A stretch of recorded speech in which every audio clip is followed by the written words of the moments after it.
Hello, my name is Mark Herman, and I'd like to welcome you to my Fortress of Solitude.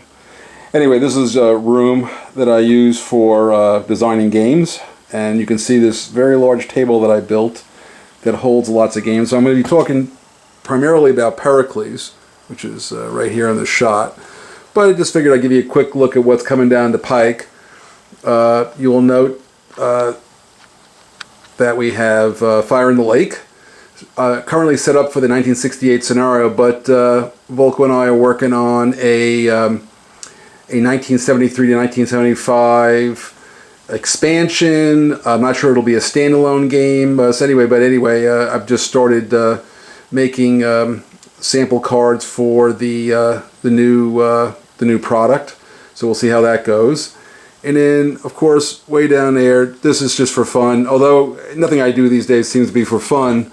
But there's Empire of the Sun, and I'm working on the next version of Erasmus, which you'll see is due to my experiences with Pericles, which has really taken my my Erasmus Solitaire system to the next level. And then, of course, I'll retrofit it back to Erasmus, and of course, it'll be made available, to everybody somehow, some way. So anyway, there's that, and then over here. Well, we just won't even talk about that, but there's a new project coming along, and you need to think about China. So anyway, we'll leave that for now as little teasers. And now let's come back to, as you can see, my camera making abilities have not gotten any better.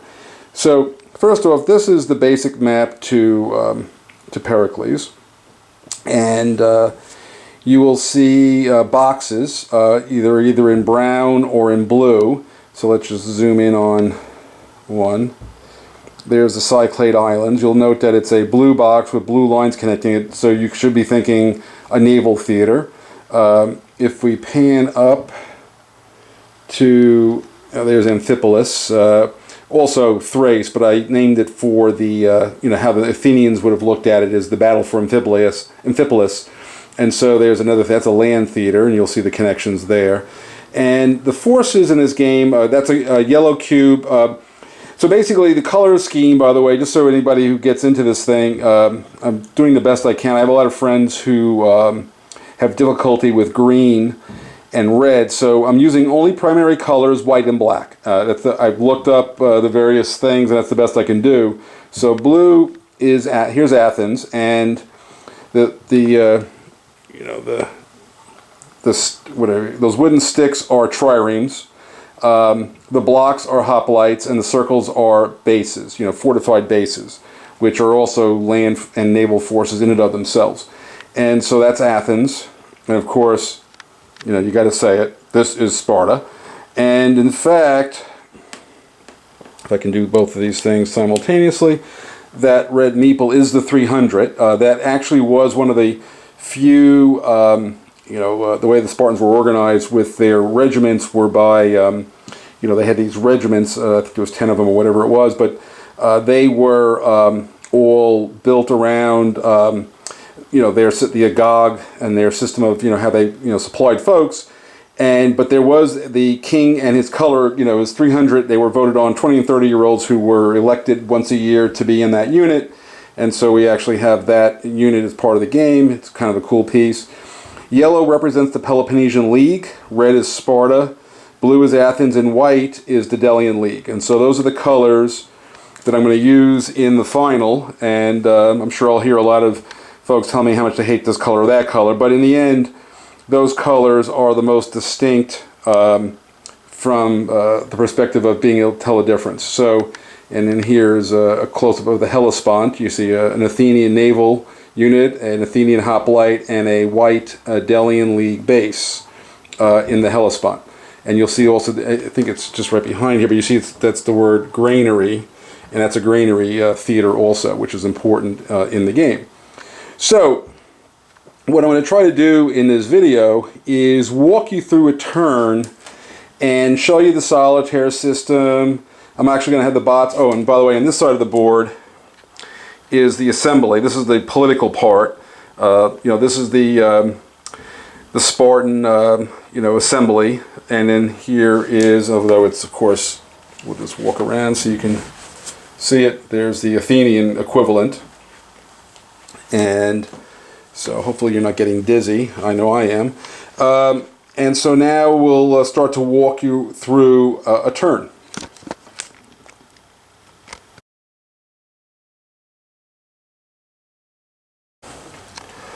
Okay, so we're going to start talking about how a turn is played out. A turn begins with a political, it's actually called the assembly phase, and the assembly meets over issues, and so there are a number of issues. And let me see, these are so there's the league issue. I'll describe what that does. Basically, you use that to raise league forces and build bases in the board. You can send out diplomatic missions, which are very aggressive, by the way. They actually can use them to create treachery and overthrow. You can create revolts with them. So these are not just sort of like, a bunch of diplomats talking around a table. These are pretty aggressive kind of diplomatic missions. You have, of course, military missions. Ostracism. Basically, you can try to gain control. There's a couple of ways to become the controlling faction. We'll talk about that, but one of them is to win the ostracism issue directly, and you win it. You can win games and festivals, and basically by doing that, you can gain honor or political leverage by being the patron of the arts. You can go to the oracle. The oracle. There are more oracles. Of course, there's the famous Delphic oracle. But ultimately, there's oracles everywhere, and it's kind of a really cool issue to send out and get some reading from the gods. Now, this is both sides have some unique issue. This is a Spartan unique issue called the Crypteia. Basically, it's their secret police, so you can use it to get rid of treachery. And the Agog is sort of a levy, one-time levy of the younger and the older men of Sparta in an emergency. So that's their situation. And if we come around to the other side of the board, the issues, fortunately I had them upside down, so hang on, let me go back this way. So the differences are Athens has a colony issue, and Athens has a citizenship issue that are unique to them, and you can basically create a colony, which is a kind of a cool thing. And of course, all the other issues are the same, although the military just have a different symbol, but they act exactly the same way. So those are a quick rundown of the issues. Now, you'll note that there are these, they're the kind of pieces you would see in like Fire in the Lake and stuff, but they're not going to be embossed. These are strategos. So these is how, and I'll describe how you create leadership, but basically you're going to gain strategos, political leadership through the course of the political phase, and you're expending them during the military phase that follows. And so that's sort of, and just from a couple of the colors, those three black discs are Persian bases, and those brown ones are Argos hoplites. And so those are the other special pieces in the game. There is another piece, the Athenians have their state ship, the Strategos token, but I don't have the final on that one, but I'm just right now, I am in fact using a green piece, which is, to show that you used it or didn't use that turn, but it'll be black in the final. And the black meeple is Alcibiades, who can either be in Athens or he could go to Persia, which can cause various problems. So for the Athenians. So there you have sort of a quick rundown of that part of the board. So now I'm going to start to describe how this situation progresses. The first thing you do each turn is deal with the Aristophanes deck. Aristophanes, of course, is the famous Athenian playwright, and I use these are sort of like the equivalent. If you remember, Churchill has conference cards. I use these as a way to set the scene and introduce events into the game, and you have basically 24 cards, but over the course of the campaign game you would never even use more than 10, so fundamentally a lot of replayability here. And each play, there's 8 plays that I use. So he wrote there's 11 known plays, but some of them they were written in or at least performed after the Peloponnesian War, so I don't use those. But of the 8 players that I use, there's an A, B, and C version, so 3 times 8 is 24. Now, what's on a card? So, well, first off, you get a, this is Clouds B, so this is from the actual play is Clouds. This is the B version of the card, and as you can see, the quote, "How we first began to bicker, I will tell you very soon." So the actual quote is coming from a part of the play where they're discussing how the wars start. And so the card, in this particular case, deals with the War and Peace issue, which I guess it wasn't in the shot because it's already on the board. And it's saying that the event is the war party, so each of the controlling factions. So each side, I'm going to now go into sort of the structure of the game. Each side, Athens and Sparta, has a faction. So now that you've seen the Aristophanes card, let's quickly cover so let's start on the Athens side. So there are 2 factions in Athens. You have the aristocrats and you have the demagogues. So the one on the right is the aristocrats. It's slightly covered. Let me get that off of there, but you can see it's on the board like that. And the demagogues. Now, that blue cylinder here is what's telling you that right now the aristocrats are the controlling faction. So they're the ones running the government. And if we go over to the other side of the board, Sparta had 2 royal houses. They had dual kings. And so they had the Eurypontids on the left, and they had the Aegiads on the right. At the beginning of, this is actually, right now you're going to see game turn 2 of a 10-turn campaign game. So game turn 1, so right now we're sort of like in the 450 BC period, and the Aegiads are in charge at this point in time. And you can see over here, there's an assembly, and you know what this is saying is the Aegiads have the favor of the assembly, which gives you some advantages in tie breaks, and you can gain some leverage based on the fact that the assembly is behind you. And of course, over on the other side, you see that what you see is that I did not put the controlling. Actually, the demagogues are actually in power. This is the second turn, and the demagogue. So we have to move that. The demagogues are actually in power because they have the favor of the assembly. They just had the piece in the wrong location.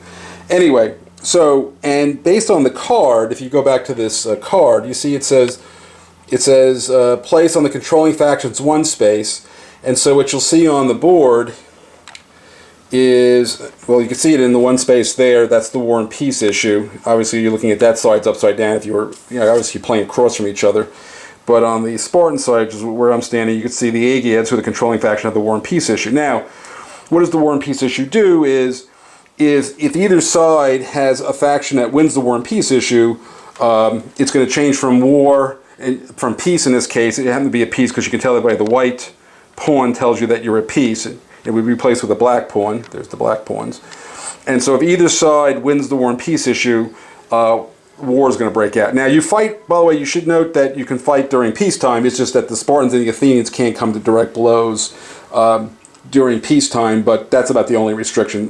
War and peace meant different things during the Peloponnesian period. And what happens is, in the game is, there's an honor track, so let's kind of quickly, so at this point in the game, the current score, let me see, yeah, there is a, so the demagogues have 11 honor. There's an edge track, by the way, as you can see, it kind of goes around, and it goes up to 100.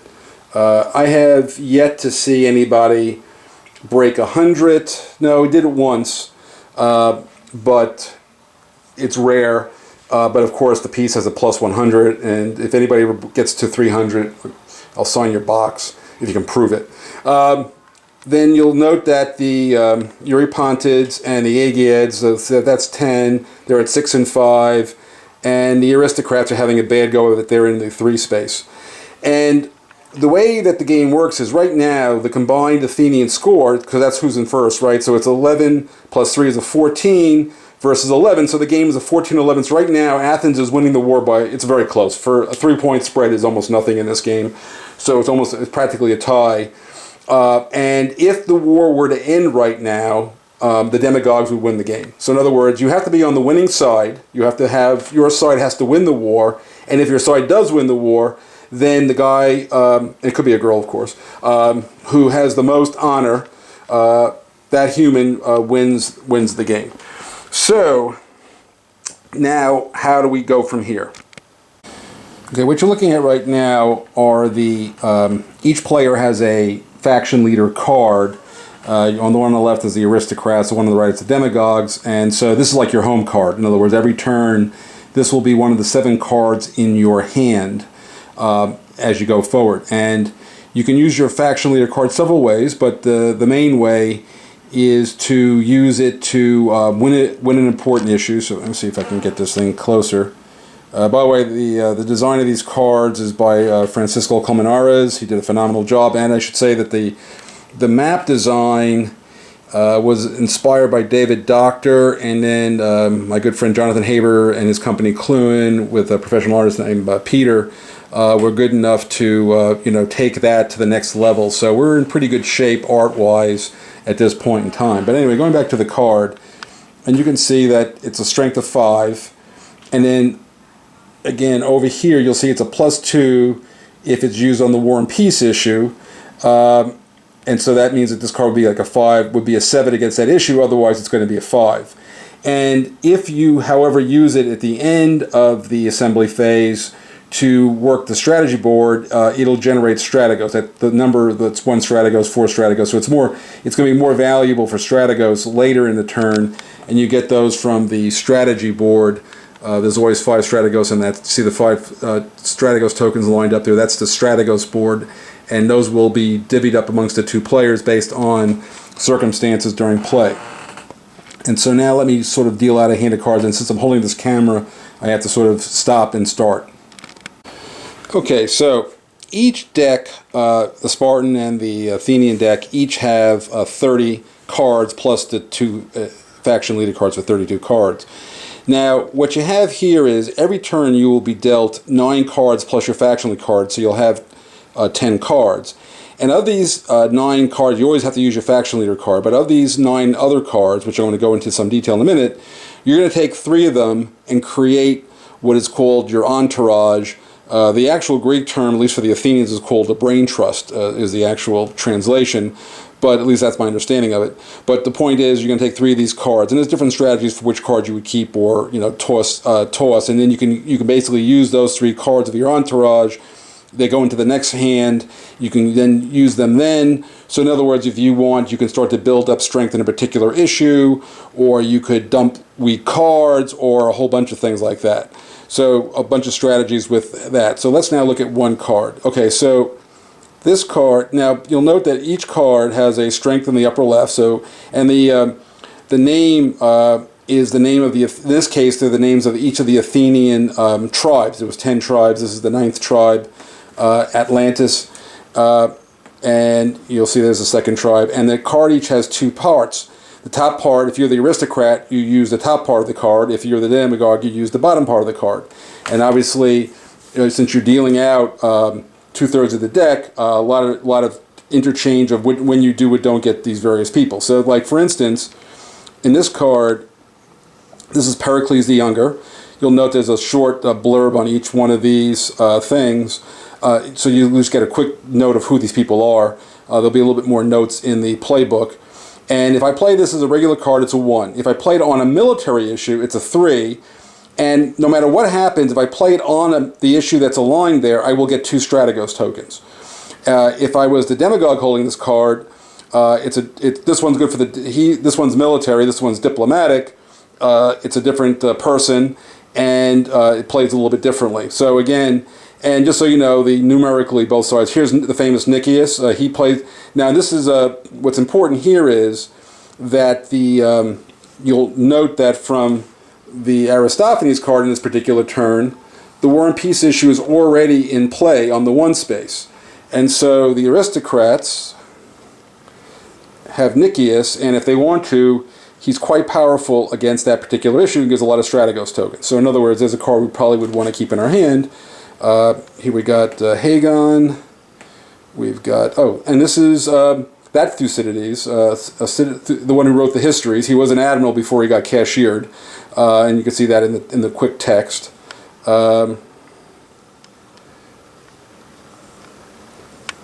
Euripides. By the way, what's really fascinating to me is some of the famous Greek playwrights like Euripides, and Sophocles was actually an Athenian general and fought in several battles. And was a great herald and diplomat. So this is a games issue. Here we have another military. The ostracism issue. Now you may decide to use this card or save it for a future play. And here's Kipkropis, Diomedon. There's a military issue. In this case, this is an ambassador for a diplomatic mission. But if you're the controlling faction, some of the cards have various conditions on them. So that's sort of what a hand of cards would look like. And what I'm going to do is I'll quickly look at these. But I'll use the solitaire system to decide which cards I'm holding on to and which ones I'm going to dump. But that's what a hand of cards is. And the demagogues, of course, would also be given a set of cards. Okay, so now you see we've picked the issues. They're now in the middle of the table. And you'll note that the white pawn is sitting on top of the diplomatic issue. So what happens is there are 6 debate rounds, and the controlling faction, which in this case is the Aegiads, are going to go in the 1st, 3rd, and 5th round designating the issue.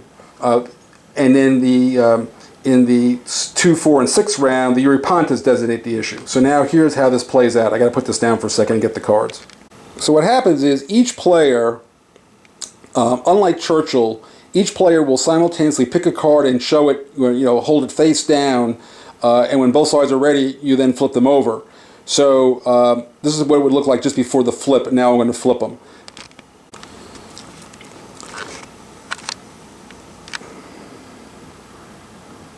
So we will note that this is the Euryponted side, so they're playing with a value of 7, and because they're playing on the diplomatic issue, they will gain a Strategos token whether they do well or not in the debate. On the other side of the fence, we have the Aegiads are going with have a 4, but they're going to get 2 Strategos tokens because this guy is a little bit better as a diplomat, just overall not as strong in the overall outcome here. So what's going to happen is this is a 6, and this is a 7. So the Eurypontids win by 1. The differential between 7 and 6 is 1. And so what will happen is, again, if I can hold this all steady, the diplomatic issue goes to the 1 space on the Eurypontid track. And there is a stock. This is our general stock of, there's 26 of these for each side. Right now, 2 of these go to the Eurypontid. You'll note there's 2 there. That came from the Aristophanes cards, awarded those to the controlling faction. And we go here and we give 1 to the Eurypontids. And so that is basically how any individual debate goes. And then the second, so these cards go to the discard for now. And it would now be the Eurypontid's turn. He's going to pick a military issue for the second debate round. And I'll just kind of quickly show you that one, and then I'll play through the hand and show you how it all came out.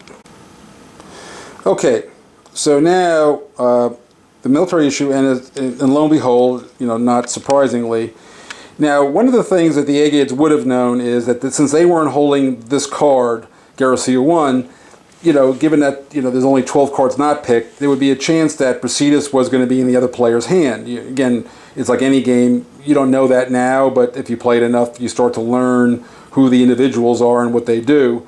And over here, and so I happen to have with the Aegiads a pretty good card. This guy here, he's a 6, gives me 2 Strategos tokens, but I would know that he couldn't beat a Brasidas. So the first try at the military, I say, what the heck, I'm not going to play my big card now. I'm just going to play, this guy plays on the league, which means it's not tied to the issue. So this is just a 2 card, because it's, again, it's a military issue. And Brasidas is going to, pound this with an 8. So it's an 8 versus a 2 is going to move it 6. Now, the bad news is that a 6 is going to be hard to overcome later on, but again, it just gives you a sense of how you might play it. Or it might have been better to play this one, knowing that we'd lose the Brasidas with a 6 versus an 8, but then it would only move to the 2 space. So again, you've got different strategies about when do you send your boys in to win a fight or lose a fight. Okay, so Brasidas is going to win this one 8-2, gets 4 Strategos tokens. We move that military issue to the 6 space, which is going to be reasonably painful down the road. for the so right now, just so you know, on the honor score, it's 7 to 3, so there's a +4. So right now the Eurypontids are beating these guys pretty badly. So now what I'm going to do is I'm going to play the rest of the hand offline and then show you at the end of the debate how things look. Okay, we have now played out the debate phase with the cards, and there was a couple of ties, but ultimately you can see the Strategos tokens, a lot of Strategos tokens, in fact all but one of them. So that means out of the 21, 20 of them were delved out, and 5, and it was pretty even. It was 9 to 11 of the 20. And you'll note though that the honor score is interesting. You got a 6 and a 1 is a 7, but you got 3 issues on 2 and 1 is a 7. So basically, no honor was gained or lost by either side. So what looked like the big Brasidas play actually played out for the Agiads, and the reason that is you'll note that the Agiads has won 4 issues versus 2, and it's number of issues other than tie breaks. It's a number of issues that determines the controlling faction. So the Agiads are going to stay in power. And just to give you sort of the sidebar Solitaire system, there's a flow chart just for what I was just doing in there. And so now the question is, what cards do I pick and for what reasons? So you start over here.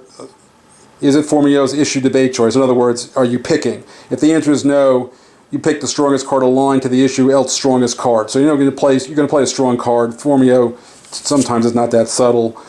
Are all your primary strategy now? But if you are the ones who is picking the choice, it's going to ask you the question: are all your primary strategy issues picked? If the answer is no, you're going to pick one of those, not on the track with the lowest value. You're going to choose your strongest card.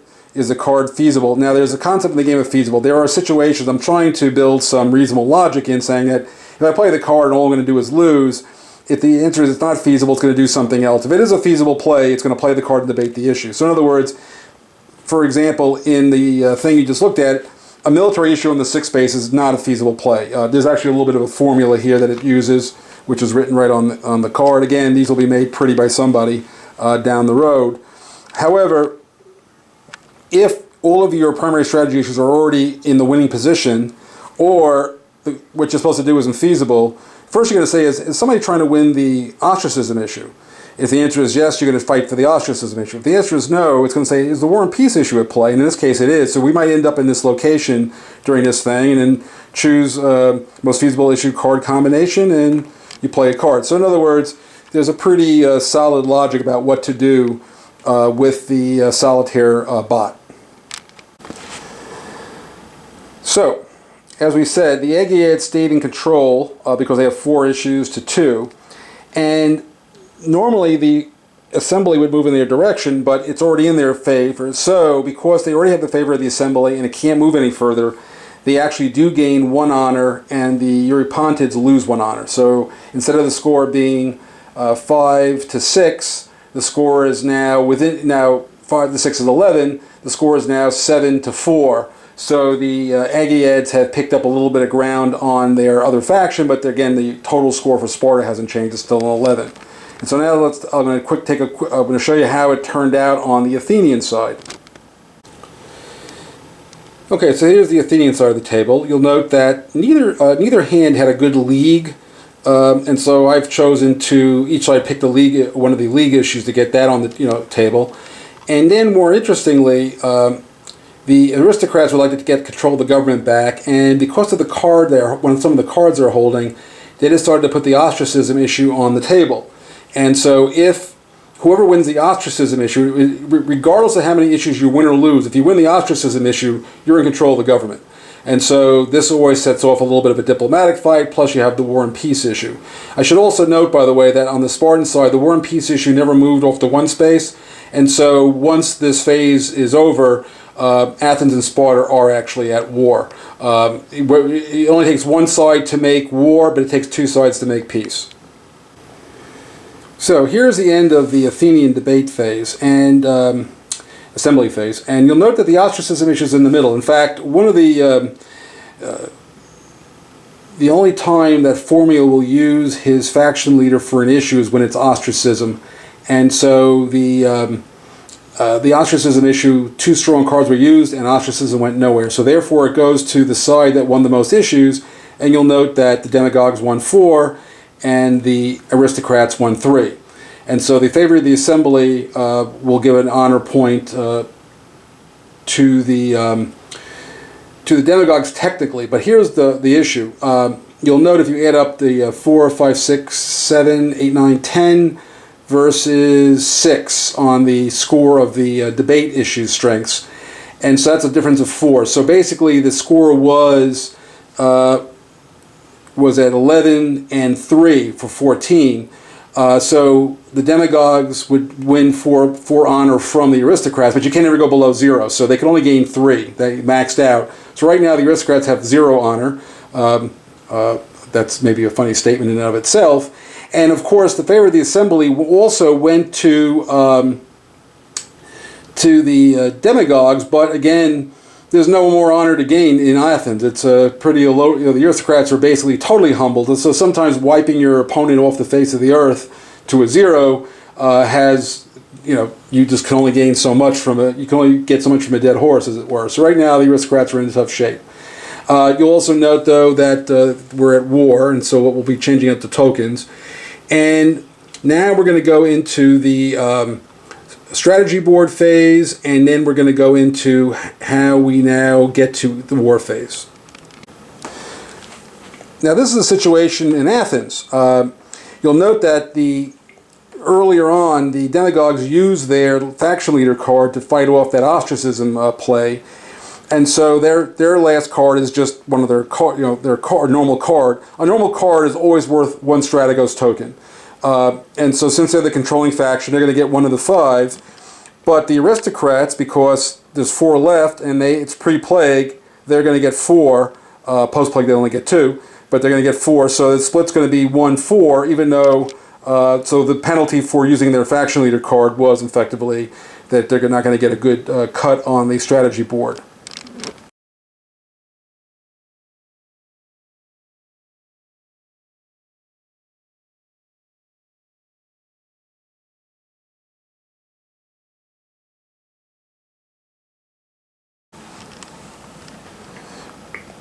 So what happens now is the issues, each player has his own set of issues in his own color, and the back, of course, has got sort of the, an innocuous color of the side. And so you have a diplomatic issue becomes that diplomatic, and this military becomes that military, and you get 2 rumor markers. The same thing here, so they've got a league, a military, and an oracle, and 2 rumor markers. On the other side of the fence, you'll note that the demagogues have 2 military, a league, and an oracle plus 2 rumors. And the aristocrats have a military, a league, and 2 rumors. Now, the basic rule is that each player is going to place half of the issues that are available to their side, with the odd number going to the player who's had more to begin with. And so since this is a 6 and a 4, one of these, and I'll probably give them the oracle, because it's... But anyway, I'm going to give that oracle. So in the placement, the aristocrat's going to place that oracle issue. It'll be in their pile. And over here, because it's 5 to 4, there's no switching because the odd number is going to stay with the side that had more to begin with. So now the question is, how do we get to the war? So now, an important point to be made here is that the political phase, it's all about me versus you. In other words, I was trying to win issues from you. I was trying to get more honor than you. I was trying to take your honor points away and prevent you from getting mine. But in the war, all things are equal. So anything good that happens to a Spartan happens to both Spartans. Anything bad that happens to the Spartans happens to both Spartans. The only edge is being a commanding general. The guy who runs the military issue will gain a little bit more for his city-state and for himself, which is the sort of the standard of the day, being that's something they used to fight for, commands. But other than that, there is no reason to screw over another player, because if the other player is the commanding general and he loses the battle, you will lose equal number of honor points with that other player for the defeat. So in defeat you're equal, in victory you're a little bit uneven, but overall you need to understand that in the war it's us versus them. And so now, we're going to be sort of, talking and saying, okay, how are we going to handle this? And so now let me sort of walk over to the war board and then show you how this all works. Now, at this point in the war, what do I want to accomplish? Now, this got moved amongst all of the things that were going on. Okay. So what we're going to know, let's look at the situation on the board. So in the first turn of the game, which we didn't show, a set of diplomatic offensives by secret agents and treachery converted a Delian League base into they went into a revolt, and they became a Peloponnesian League base. And so this is a problem for Athens that they may want to take care of.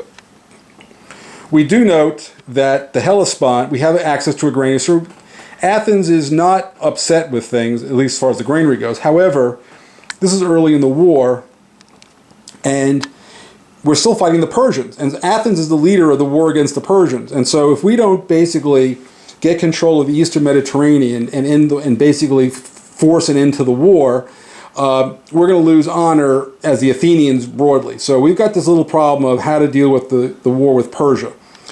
The Spartans are not so inhibited. They're not worried about the war with Persia. And what happened was there's a major fracas going on over in the Isthmus of Corinth. You'll note that there's a lot of guys piled in here.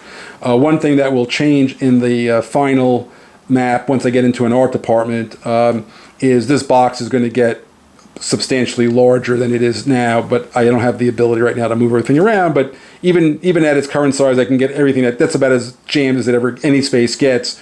It just needs to be but the isthmus is a very important space. You'll see it has connections going all over the place, and so it's important. We will also note that the Corinthian Navy, basically a Peloponnesian Navy piece, is in this theater. And so there's a little bit of an issue for the Athenians relative to their main naval base that blockades the Corinth. We will also note, I'm not sure why that's there. Oh, that's just the stock that moved over. We will also note that on the land side of this naval theater, we've got some Peloponnesian hoplites, which is, sort of the Ambracian coast. And then we will notice down in Sicily, which also represents southern Italy, the Athenian Navy's got a presence. And so things have moved along, and then way up here in Chalcidice, we have Peloponnesian hoplite. So by having a hoplite there, we actually have control, but we don't have a base. And you can never have more than one piece in a space without a base. And so we need to get a base up here. So one of the things that the Spartans are going to be thinking about is, can I get a base into here? Can I get a base into here? Can I mess with this location? Can I gain control of the isthmus in a big... Remember, the Spartan army can go marching in here and cause a lot of havoc. The base may not fall, but we can kill... we can win a big land battle in the isthmus potentially. And also, Boeotia is sort of a contested area. And again, while the Athenians are distracted by this revolt, maybe we can pull something off with all of that. So those are sort of the things that I might be talking about with my Spartan. And the Athenians are sitting there going like, if we don't do something about those forces, like either pull them out or reinforce them. And in this game, by the way, there is no real reaction capability. In this period of time, they could not, by the time they found out anybody was on the march, it took them a month or so just to get naval forces ready for sea. They didn't. It's not like the United States Navy sitting in the water 24/7. These are wooden boats. If they sat in the water too long, they got they got worms and things that slowed them down. So they were kept on shore. But if they were kept on shore too long, they dried out. And so preparing a boat for war was not a 5-minute process. And so if you want to reinforce an area, you have to actively react before the other side gets there. Here is something that would be done secretly, but obviously I can't fool myself, and we're playing Solitaire, so this is how it would look in a Solitaire situation. First, you determine honor order. So in other words, first, second, third, and fourth, which is based on there's first, second, third, and fourth. And what's going to happen is, in this order, they're going to place an issue, secretly place an issue, etc., into one of these theater spaces. Anytime you place the second issue in a theater, it becomes a queue. In other words, it's going to look something like this. So let's just say I place this secretly like this there, and then the Spartans decide to place an issue there also, it would go on top like this. And you build up a queue. And what ends up happening, a couple interesting things happening. I've been playing this endlessly and continuously with myself, Solitaire, and with various playtest groups, is once people start placing these things, a couple of things happen. First off, if you don't have a great memory, you're going to pretty quickly start to forget, where did I put that thing? And you can't go look at the stack once you've placed them. Two, you may not have thought that if all of a sudden the Spartans start placing lots of issues over here where you're sensitive, and you go, why are they doing that? All of a sudden your plans may go awry based on you want to basically be able to react to that, and you may start doing different things based on what you thought your plan was. And so what you're going to find out in this game, of all the games I may have designed, your plans may not survive contact with the enemy. So what I'm going to do now is I'm going to place the issues, and I'll describe how they got there. What you're looking now is at the Spartan Formio strategy matrix. Now, this is actually would have actually occurred at the very, very beginning of the turn if I was playing with the bots. But I didn't want to start with this explanation before you saw the rest of it in order. So this would have already happened, and it lays out a set of conditions in priority order that you would go through. And again, this will be a pretty chart in the final. Right now it's just a table, but it'll be a play chart when I'm done. As it turns out, the highest priority for the Spartans would be to ravage Attica, and this little 4 stars is telling you there that you have to be at war, which we are at the beginning of the turn. And it's telling you that the Aegiads would place a military league, 2 military and a league issue in Athens, and it's a queue, so it's actually telling you the order which you would place the marker with instructions about what would happen. So again, we're going to be placing these issues, again another flow chart to handle that, and then how we choose those issues when we're going to pick them off, which ones we're going to reveal in what order, and so on. And so there'll be more charts I'll show you, but again, this is what's driving the behavior, but I'm not going to walk you through each detail of this. But again, the Solitaire system is very detailed in this particular incarnation of Pericles, and getting better hopefully all the time. And just to give you a preview of the other charts, again, this will all be on one side of an 11 by 17, so you're not going to have to turn pages or do any of that, but my skills are what they are. So if you reveal a diplomatic issue, this tells you how to resolve it. If you have a oracle, it tells you how to resolve that issue. And then if it's a league issue, it tells you how to do that. And then, of course, there's the military issue, which is a far more involved process. And by the way, it actually consists of 2 charts. And hang on, just so you know, this is a constant process. So this was the chart a day ago, and you'll note there's a lot of markings on it.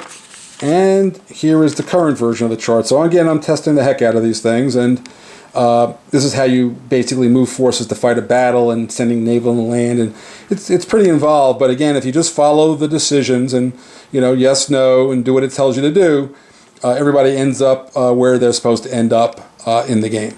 When we look at the Athenians' 2 factions, the demagogues, they're going to try to regain control over Naupactus, and as you can see, they're going to basically put this military issue in. They're going to try to use a military issue to build up more Athenian forces. Again, I'm looking way over here on the right, and then it's going to use the league to build a base, and use the league to build more forces in Naupactus, and it's going to try to fight and win control of that space.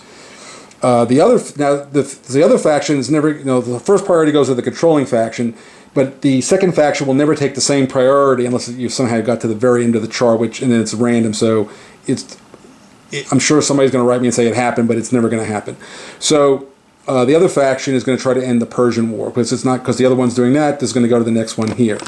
And on the as I said, on the Spartan side, the Spartans are going to want the Aegiads are going to raid Athens, and the Eurypontes are going to try to fight for Sicily. And so that's the basic strategy the bots are choosing. Now, you could choose to do other things, but we'll see how this all plays out now.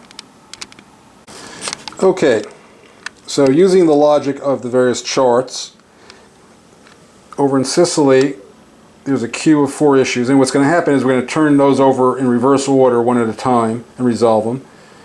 A big fracas developed over in Athens. You'll see there's a whole lot of stuff going on there because part of the defending Naupactus was to build forces in Athens, and the Spartans are coming to raid the place, so there could be a big fight. Nothing ended up in the isthmus because of the priorities this turn, so it's going to stay the way it is. Everybody's happy with, coexisting. Aetolia, now what's going to happen, you'll realize later on that this is basically, this is the oracle issue. There's oracles everywhere, so one of the nice things about the oracle issue is it does something, but you can place it almost like a dummy marker. You can place this some out of the way place and go, what's going on there? Meanwhile, your guys are walking up some mountainside to see some priest to get a reading on the bones or the tea leaves or whatever. But anyway, it's a kind of a cool play. And what was interesting, just to give you a sense, so there are 20 spaces, and that is a 20-sided die. And so it just so happened that a Spartan diplomatic issue is going to end up there, and that may end up working out really well for the Spartans in a weird way. So again, the game surprises you sometimes. This was not a priority for anybody. This is, I have no idea what the heck that is, but we'll find out. I forgot already how it got there or what it is. And this is the other faction trying to win the Peace of Callias. So there's some conflict going on into the Eastern Mediterranean, and those are sort of the cues that are going to play out. So what happens now is in honor order, so it was the demagogues, and the demagogues' primary theater was the Naupactus theater, so the first thing they're going to do is going to turn over that top marker. So let me see if I can hold this and flip this up, and what we have here is we have a league issue. Okay, and what the strategy matrix is telling us to do is at base present build league land units, if available, then naval. So it wants us to basically bolster our land forces in this place because there could be a reason to try to take out an enemy base. That's what it's trying to do. And so the simple rule is when you're building, a base can build either 2 land or 1 naval, and there's going to be Delian League, so we're going to build, and that league issue is now resolved, and so this comes off the map. So now the second one was the Aegiads. Now the Aegiads were their primary theater was the Athens theater. Okay, so now since the primary theater is here, and so what we're going to do is we're going to turn over this top marker, and we're going to find out that it's a rumor marker, because rumor markers are the way in which you ruin somebody's timing. As you can cover up a stack and block it for a while. Eventually it will resolve, but you can change the timing of stacks based on how you place your rumor markers. And so this one got placed there to slow down whatever the Athenians were trying to do. Now it goes to the Eurypontids, who were the other one, and their job was Sicily. So we go to Sicily, and we note that their primary theater's got a Athenian marker on the top.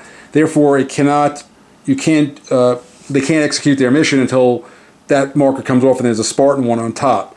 And so now the Eurypontids are going to operate in a random fashion. It's going to just turn up one of the markers. So we look around the board and we say, okay, what are the choices? Well, we can flip up that one. We can flip up that one. That one. So we got 3 choices. So it's going to be 1, 2, 3, 4, 5, 6. Hang on. Smash the stack up, but it's a 2. Let me put this back together. As you see, why we don't let people roll dice across tables. There's a reason for that. And so 1, 2 is this one, and I think this is just going to be it was a rumor marker covering. Yep, it was a rumor marker slowing down whatever the Athenians were going to do there. So now it's the Athenian turn, and this is the primary theater for. No, excuse me. It was the Eastern Mediterranean for the Athenians, and they do have the top marker, and it turns out to be a rumor marker. So they were trying to block whatever, slow down the timing of them. And so you're going to see a lot of this early on. Okay, so now it's back to the Spartans, and it's the Aegiads, and theirs is Athens. So we flip up Athens, and we find out, yes, we have a military issue. So now we're going to get to see how a military issue resolved. So what happens with a military issue, and again, there's a whole flow chart for this, but I'm just going to kind of get to the high points. Each of the 4 players is going to commit for the commanding general. So in this case, since this is a Aegead issue, the Aegead player is the commanding general. So the commanding general has to spend 1 if he has it, but 1 to 5 Strategos tokens are going to be committed secretly. The other Spartan faction, that would be the Eurypontids, are going to basically commit from 0 to 4. So they can commit nothing, or they can commit 4 Strategos tokens. And although they can talk, the Aegead's not going to know until the moment of truth. Now, on the other side of the equation, the demagogues and the aristocrats are going to give from 0 to 4 secretly also. Now, what's important is that the sequence is going to be a little bit different, but all 4 players are going to basically, so let's just say in this case, let's say this is the hand, so the Eurypontids in hand have 5, and they're going to hold them out like that, and everybody's going to have their hand out, but the defenders in this case, the Athenians, are not going to show what they've committed. They're going to hold on to them. And so now I'm going to show, so the Spartans reveal first, because they're the aggressor in this issue, and they're generating 5 here. And then there's a logic to what the other Spartan faction is going to do is based on the bot.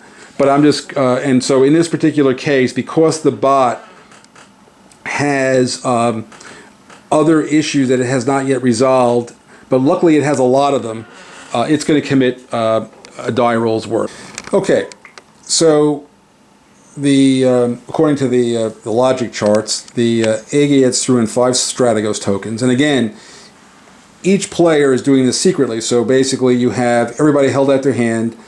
They came up, and there was 5 in the hand of the Aegeads. The Eurypontids decided to, based on a die roll, threw in 3, and so there's 8 Strategos tokens. So they can move up to 8 units in there, and we're basically going to move the Spartan army. You have to leave 1 for each base to guard Sparta, which is pretty well guarded. They get to the isthmus, and because there's 4 land to 4 land, you can pass through. If there was less, you'd have to leave Spartans to open the way, and these units end up in here. Now the question is, can we get other units in there? And as it turns out, we've only moved in 5, and we come up here, and you never take the last, but we can move these 2 Theban guys down here. And so now we've got a 7, and there really are no more legal moves. I won't go into all the rules, but you're not going to denude a theater to do this. And so this is what the Spartans have brought to the fight. Now, at this point, the Athenians would show their hand what they had committed before all this started. So they've already committed, but the Spartans don't know what it was. Did they commit a lot, a little, whatever? And the Athenians, because it's a naval theater, they've got the long walls. They've got the Navy. They're going to win the naval battle. There's no way to lose it. And so they don't throw any Strategos. They don't waste any Strategos tokens at all on the endeavor. So they won the naval battle. Then it's up to them. Do they want to fight a land battle? And just like Pericles looking out from the walls of they're going, let's see, we've got 1 hoplite. We've got some extra old men and old women sitting here in these 2 bases. The fleet controls the waters, and there's a heck of a lot of angry Spartan and Thebans sitting outside the walls. The answer is no, we're not going to fight the optional land battle. So again, as we sit here and look at this, we're back to Sicily. Again, the Eurypontids can't play in Sicily, so they look around and say, well, so there's an exposed Spartan issue there, I can pull there, and so rolling a die, this one flips up, and it's a diplomatic issue. Now, this one, and just so you see, this is how that issue is chosen based on that 11. You'll see each theater is numbered. You get a 20-sided die. That's how we do all the random theater choices in the game. And it's a diplomatic mission. So the way the diplomatic mission now plays out is as follows. We consult the chart. Is this a primary strategy issue? No. Is Formio the issue owner of the yet-to-be-resolved military issue? In this case, because everybody's Formio, the answer is yes. Are there more than 5 Strategos tokens available? And the answer is Yes. Is resolved, take no further action. So, oh no, sorry, that was the no. So you wouldn't do anything if you didn't have any stratego. If is there an enemy base in the theater? The answer is no. And the reason that's important is it behaves differently if it's going to place treachery if there's an enemy base, but there's no enemy base. It says if neutral theater commit 5 strategos tokens or all available to place an allied base, else commit 3 or all available to remove enemy treachery markers. So in other words, it's going to try to build, take over one of the cities and get it fortified in that theater. And it has 5 strategies. So so the way this works is, excuse me, 5 strategos tokens are placed there. And now the controlling faction of the other side can commit strategos tokens to the fight. Now, I'm not going to go through all the logic, but this person is down to 4.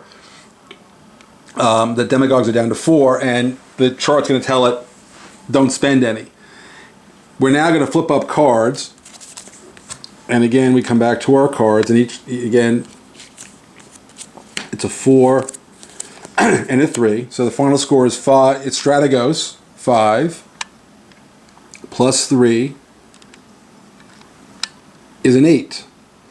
Is an 8 twice the strength of a 4? The answer is yes, it is.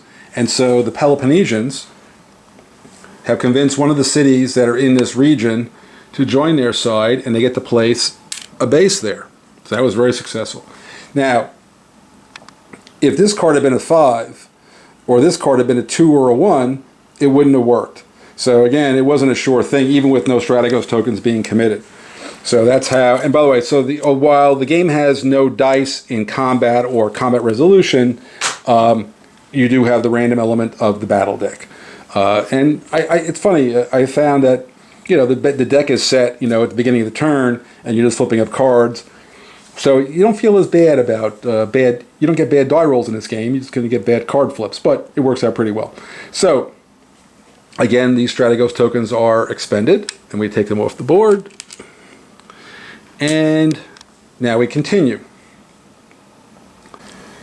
So now the Athenians pop up a military issue in their own. Now the way this works is they're going to build, and the instructions are to build naval. So you build one, whereas it was 2 land per base, it's 1 naval per base. So we get a bunch more naval into Athens. Now the question is, you fight a battle.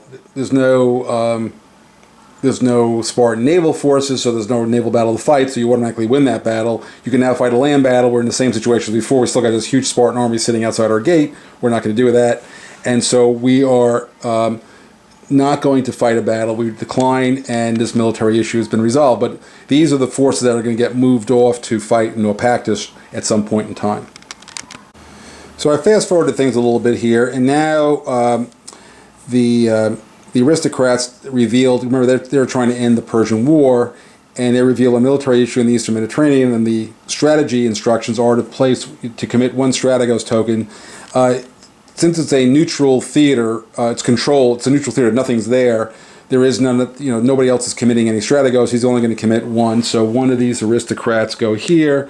That's going to bring, and the instructions are to bring a naval unit. So in other words, this naval unit travels easily, along these pathways, can't be stopped to get there. Oh, wait a minute. I take it back. Different problem. I now have to accommodate, and this is in the flow chart. This base actually has a naval strength of 2. And there's a base here, and it has a small squadron associated with it. So I would have to send 2 strategos tokens, because I'll need 1 naval unit to come here, open the path, in essence, besiege the base, and then this other one can now flow through to here. And so that's how that would actually work in the game mechanic. Get rid of all these. I cleaned up. I forgot to take those strategos tokens. So now you've seen that military issue has been resolved. and slowly but surely we'll try to end this war, the Persian War, based on the rules for that. So now it's the demagogues and their primary theater, and they finally get their military operation in the theater, and their instructions at this point are to is to basically send in a lot of fellows. And so this was the ultimate mission, and they have to commit 5, but again, this is all being done by secret hand. I'm not going to go through the whole procedure, but everybody's got their tokens in their hand, and we reveal the Athenians are putting up 4. The other side had 5, but because of the rules that they have league issues and other things that are hanging out on the board, they're committing nothing. That's part of the flow chart. But 4 is going to be more than enough here, and so I now need to send naval forces to that location, and I'm never going to take the last 2, so I'm only going to send 2. But again, they go the long way. There's nothing to really stop them. This land unit can't stop them here, and these get into here. And so now we're going to have a naval battle. So now I went back to the charts. So right now it's 2, 4, 6, 7, 8, and 4 is 12. For each Strategos token is 1. So it's 12 to 1. And according to what the Spartans were going to do, is they were going to throw in, they had to save some for their other operations. They're going to throw in 3, so it's a 4. So it's 12 to 4, it's an 8. And so this naval unit is destroyed. And if there had been a weaker naval unit there would actually be a loss, but because they're Athenians, there's actually no loss here. And then there could be a land battle, but there's no other land units, and so the mission has been accomplished. We've cleared Naupactus of the Corinthian navy, and so that's a true situation. So now we go to the Aegeads, and their last mission, I just flipped it up a second ago, is League. And what's kind of cool is this is contested, and you can build up to 3 bases in a particular theater. There's only 2 Athenian ones, and so the Athenians spend 4 to build a base. A Peloponnesian base goes into Athens. This gives the Aegeads, when you build a base, you get 2 honor, and so game is closing up quite a bit here. And now that there's a base here, this is what happened historically. The base was built at a place called Decalia, but now the Spartans have a base in the Athenian area, which is going to cause a lot of problems for the Athenians going forward now. And now we kind of, let me see if I can get this thing finished out real quick. I'm going to kind of run through the issues, and I'll bring back anything interesting that comes up. Finishing things out in the Eastern Mediterranean, it's a league issue. Now the aristocrats, it's an aristocrat issue. They spend 4 Strategos tokens. They place a Delian League base there. They finally go from 0 into the 2 spot. You get 2 when anytime you build a base or capture a base or whatever, you get 2 honor. And so now we actually have the preconditions, so the Peace of Callias will occur because we've got a base and a naval unit in the Eastern Mediterranean. Again, that's all covered in the rules. Okay, there was a couple of oracles played, so a bunch of honor was given. The gods were speaking well of some people. Now, the last issue is this military issue in Sicily. However, there's this major naval blockade here and here. So basically, this fleet here isn't going anywhere. And so that's going to end the turn, at this point in time. Okay, so the war phase is over, and we do a quick look. Anytime you have 4 sets of 4 Strategos tokens, so the Eurypontids could trade these in for 1 honor, and so they're going to pick up an honor. The aristocrats only have 2. The demagogues are out. The Aegeads are out. Okay, so we've now had a maintenance phase. Each base, just so you know, can supply 4 military points of stuff.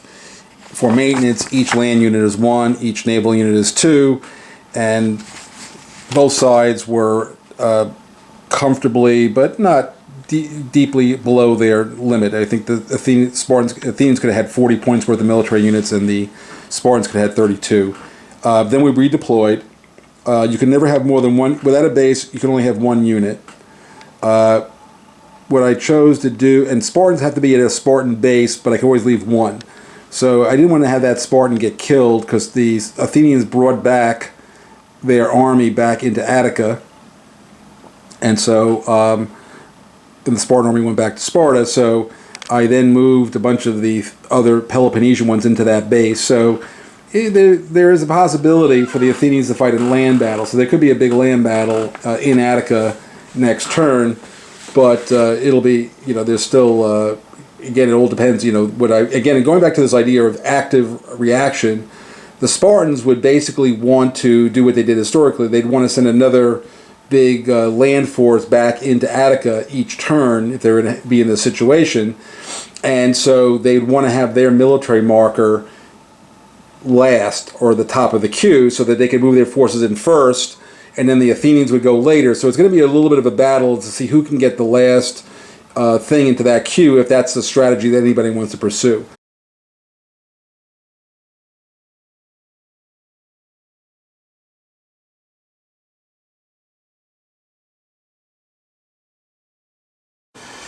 Okay, so let's talk a little bit about the situation on the board now that we've done a redeployment.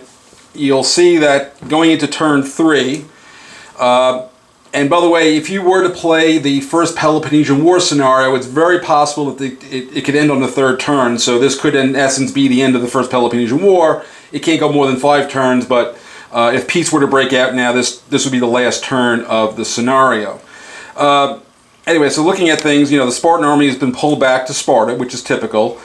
We now have a forward base here with a Spartan, one Spartan, unit, but mostly Peloponnesian forces in a base. So now Athens has got a problem, but also an opportunity. In other words, if they can bring on a battle before the Spartan army can show up again for the next season, they may be able to pull a victory out here. So again, the timing and how you do active reaction in Pericles is critical to how successful you're going to be. So in other words, what the Spartans want to do is they want to have at the top of the queue, it's last in, first out. So the last thing they want on top of the queue is a military issue, and so they can bring the army. It'll flip over. The army will come in. Then Athens, whatever Athens is doing afterwards, may or may not. They may not want to fight the whole Spartan army. If Athens can somehow maneuver that they have the last military issue, there's a close battle here. In this case, a lot of Strategos tokens would get thrown in, and how it would come out is hard to say. You'll note that the Persian War is over, the Peace of Calais, and so this theater is out of the game for the is out. That's part of the peace treaty. So this theater is now out of the game. We have a interesting situation here. Is we have a city in revolt with an Athenian blockade of that location, which is very much like the normal set of the history. And the Athenians, also like history, have a small squadron operating in Sicily. Remember, the Sicilian expedition was the culmination of a lot of interaction with Sicily over the course of many, many years. And so typically there was an Athenian squadron out there trying to help Leontini and Rhegium and Messana and Thurii and all those kind of places. The Athenians have stabilized their situation in Naupactus. So the blockade, there's a solid blockade of the isthmus, basically with these two. This fleet is bottled up here. However, north-south communications is good for this, so the Spartans can get north-south or break into anywhere they want to go as long as they hold the isthmus. On the other hand, this position in the isthmus gives the Athenians some opportunities to maybe take out, if the Theban army, if the Spartan army gets out of here, and then maybe they can come in behind it. And by the way, this was very typical of this period where the Athenians every year raided in the isthmus, but first what would happen is the Spartan army would come in here, it would come back, and then after they were gone, then the Athenians would come in behind them. So again, when you see the way that this system is picking up long periods of time, it's this relative timing that runs things in Pericles. Again, remember, this is a period of no professional armies. There's no standing armies like the Romans sitting around, and so it's not comparable to the Roman period because ultimately those are the things that have to happen. Now, so now let's take a look at the score and how this thing is. Right now, the Athenians are slightly ahead. The Battle of Naupactus gained net gained 3 points for the Athenians, and the Spartans lost 2 points for the one naval unit that was eliminated. And so right now, I think the score is, what is that, 18 and 3. It's 21 for the Spartans versus 18. So you know, the score right now is very close. It's 21 to 18. So it's a 4-point game, which effectively is one battle. You know, one raid, and this thing is all tightened up. So effectively, nobody's winning the game at the moment. And you'll note that that if the aristocrats want to climb back into the game, they have to do this politically. In other words, they need to, and that's really the essence of Pericles, is that in the assembly, I need to beat on you. It doesn't help our combined score, but it helps my relative score. And so that's the game. So when you really think about Pericles, it's a game of two wars. It's the political battle for control of your city-state, which is very much in what Pericles, Thucydides talked about in most of his works when he talks about the assemblies. And then you need to win the war. And so in the war, we're on the same side because, again, if we have a disaster, we lose. In this case, the Spartans losing the Battle of Naupactus each lost equally. So there was no incentive for either side to not help the other because, again, you get hurt the same. And, of course, being the demagogues having the commanding general gained 1 extra point over what the other ones, but it's only 1 point, so it's not a significant benefit. If more units had been eliminated, it would have been more significant, but as it was, only 1 naval unit was eliminated. And so all the aristocrats have to do to climb back in this game is to turn their 3 score, add 5 to it by winning decisively in a political battle, become an 8, and then the 18 would lose 5 and would become 13. So then all of a sudden it's 13 to 8, it's a 5-point difference. And right now, and then all of a sudden the aristocrats get a commanding general, win 1 battle, knocking out 2 pieces, and all of a sudden they're tied for first with their own faction leader. So again, very easy to climb back in the game. Even though it looks bad, the plus-minus part means you can close the gap very, very quickly in Pericles. And I have won many games from last place, near the end of the game coming in first. So again, it's just a matter of how you play things. And when we look back over the board, we note that many opportunities to score. One last thing I want to talk about scoring. In the longer scenarios, you score, I didn't talk about that earlier because it wasn't relevant to the discussion, but for each controlled theater, so a controlled theater means you're the only one with pieces there. Athens, one of the big hurts here is that by the Peloponnesian Spartan team being in Athens doesn't score points for Attica. Sparta is scoring points for Sparta. Nobody's getting points for the Isthmus. So, and basically for each theater that the Spartans control, they get 6 points of honor, which is split evenly between the 2 factions. And for each theater that the Athenians control, because again, these are lower population areas for the most part, they get 3 points. So right now, 1, 2, 3, 4, 5, 6, 7. I count 7. That's 21 points. The odd point always goes to the controlling faction.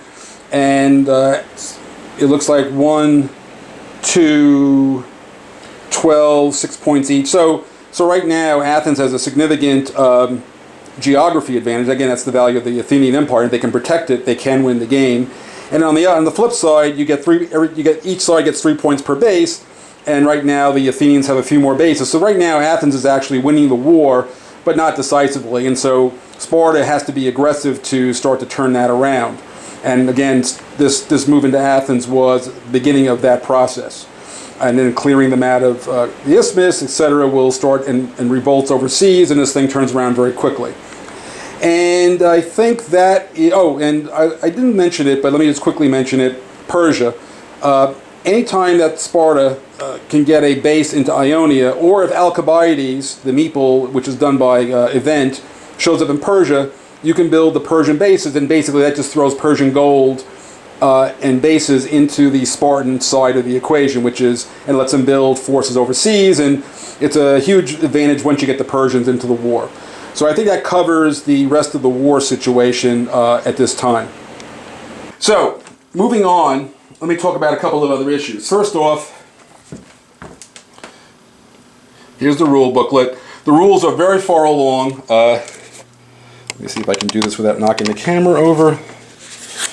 But as you can see, this game is well along its way. And by the way, before I forget, again, another Roger McGowan masterpiece, and so thank you, Roger. Well, there may be some modifications of the cover, but this is pretty close to what the final is going to be. You also have the fact that Mark Simonich hasn't even been near this thing yet. So in other words, this map is just is well along the way, but it hasn't been really done, gotten its final GMT treatment. So some like I said, this space is going to get bigger, and a couple other things. There's plenty of room to do all of that. I just have to once we get into art, we can make those modifications pretty easily. But again, the play of the game and everything is really locked down at this point. As you saw, the solo rules, just to throw those by you, once again, as you can see, here's the the military expedition one. These have really come a long way, and as I said, I'm going to backfit them to Erasmus eventually as a just something I want to do. But you're going to have a really solid and very intense solo system, so you really should have a serious opponent here. The strategy tables play historically and well, so I've gotten a lot of feedback both in my own plays and from play testers saying that the bots are winning more than people would like. So bots are going to be a real challenge in this game for folks. Of course, there'll be those, oh, they were easy, but people say lots of things. The other thing that's very important about this, and I'm going to try to get this on camera. Let me see if I can get this. Let me talk about, people always go, how long does it take to play the game? Okay, that's a great question. Thank you very much from the audience. What I would tell you is that I have put a lot of effort into the scenarios. And so I'm just going to give you a shot of, again, all these tables, are not going to be in the rule book. They're going to be on player aid cards, and Mark Simonich is going to do his thing there. But on the other hand, we have been really developing the play aids. Let me see if I can find it under here without knocking everything over. Here's an example of one of the more finished play aids, which is, this has every single issue with the short rules of how to implement it, and with graphics and all that. And the entire combat system is done graphically on the back. So again, I'm spending a lot more time on the play aids. In fact, I designed the game mostly from the play aids.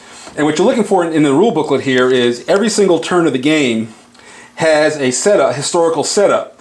And so just to give you the example, this game comes with a very detailed training regime. In other words, I've got, for the first hour, if you hang in there with me, and I've been using this with new players, if you hang in there and do, what I ask, is you're going to basically play out a couple of debates with nothing else, with a victor based on who can play out one hand of cards better.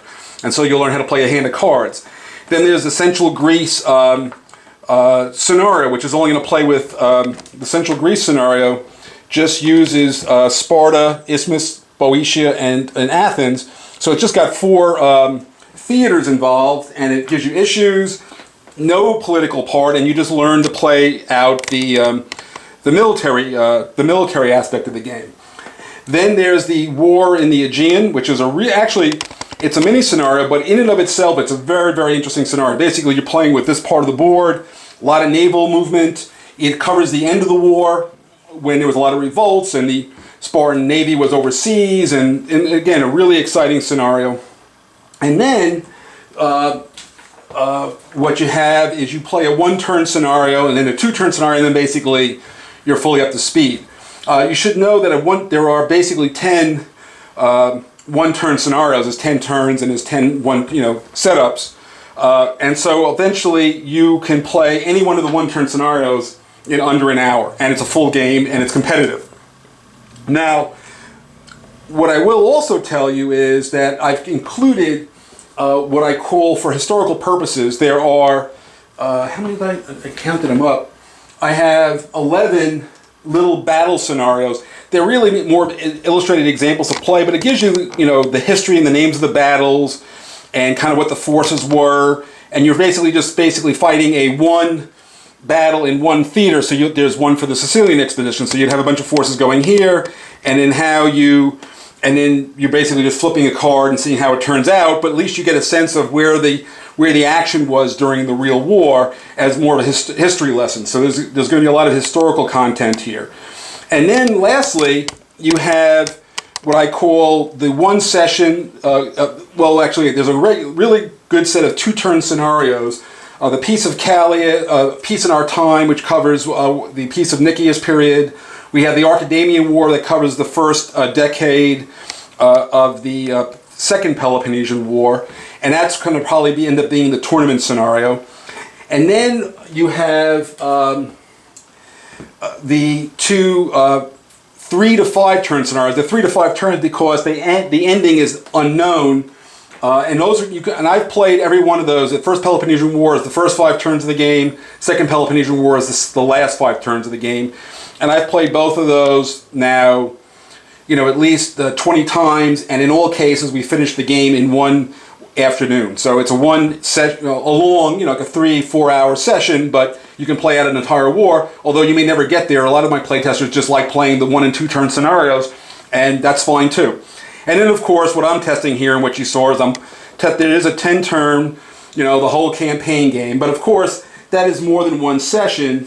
And what I've done is I've created these mini maps, and I don't know if you can see the writing, but basically you'll have you know, you'll get a pad of these, but you also can photocopy, and you can write down where things are. So what I've been doing is I've played numerous campaign games where over the course of the campaign game I play a turn, and then I have to take it down to do something else, or I leave it for a while, I come back to it, and I can at least get through a campaign game over the course of time. So again, you even have those options, and of course at some point we'll have vassal and vassal support, and I don't know that Cyberboard is being played all that much anymore, but we certainly will have vassal support for sure. I think that's about where I'm going to end things here. Just to give you one last shot at the Fortress of Solitude. Let's back that off. So we'll say goodnight to Fire in the Lake, and then way down there, you know, we'll say goodbye to Empire of the Sun and the you know, the secret project, which you'll figure out and start bothering me about, but I figured I'd give you a little bit of a teaser for the watching the video. And with that, you know, this is me, Mark Herman, signing off. I hope you enjoyed what you saw. Please send me I love getting your feedback and comments, and of course, if you'd like to pre-order the game, go to gmtgames.com. The game is broken just the other day, 700 pre-orders. I don't know that we're going into art until the end of the summer, so we should get up there in the numbers. And so, but this one is, I said, well along its way, and could more or less go into art any time in the next couple of weeks if we had a slot. So, with that, I'm going to sign off and say goodbye.